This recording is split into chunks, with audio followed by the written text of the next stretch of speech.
So these were the frozen carrots that I got, the crinkle cut ones, and then I put salt on them before I freeze dried them. I have boiling water, so I'm gonna fill it pretty full so then I can put the lid on it and help hold them down was my idea.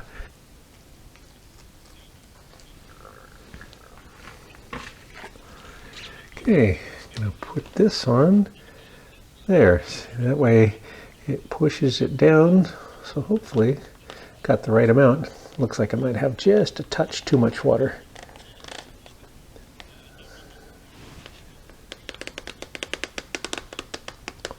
Ah, perfect. Okay, it's only been 2 or 3 minutes so far, but I'm gonna check a carrot.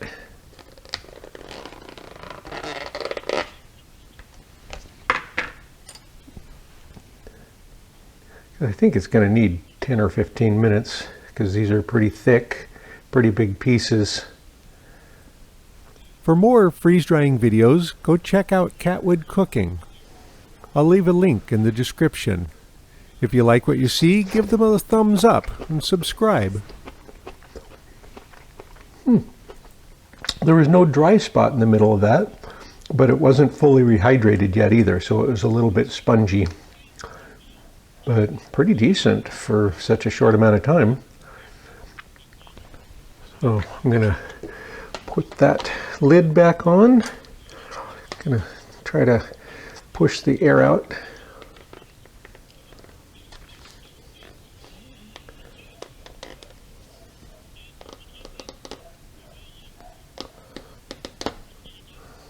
There we go.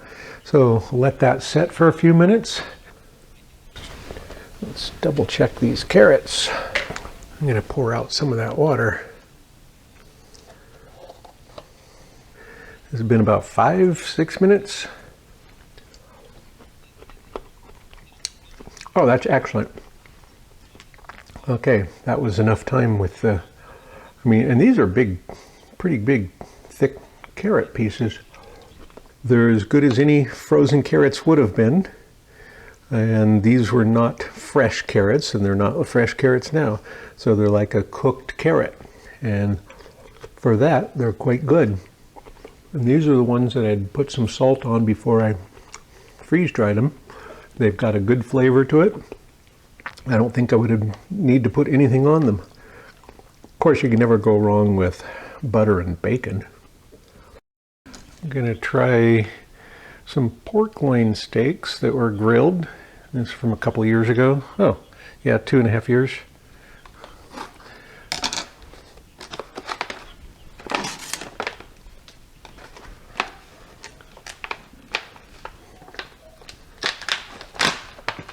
Okay. Some grilled steak pieces.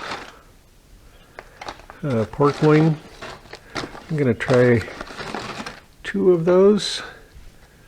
And I'm going to zipper this shut. I'll have these a little bit later. Once they're open though, I don't like to leave them for very long.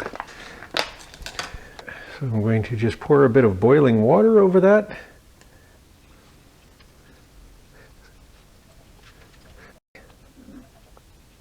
So give that a little bit of time, and I'll put a lid on that to help hold the heat in.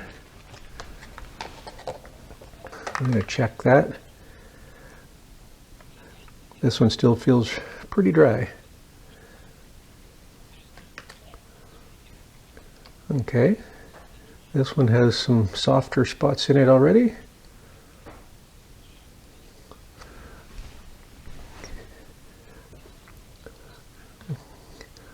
Gonna do a check of this little bit.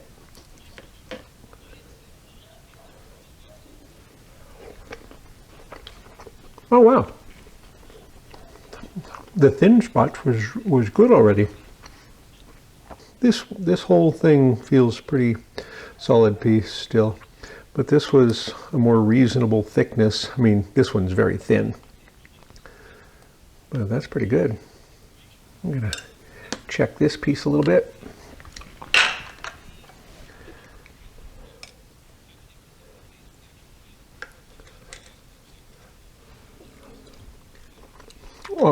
That is excellent. And that's only been a couple minutes.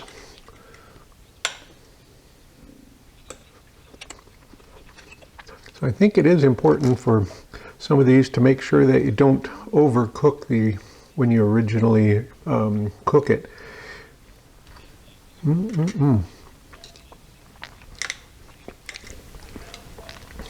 Okay, that's excellent.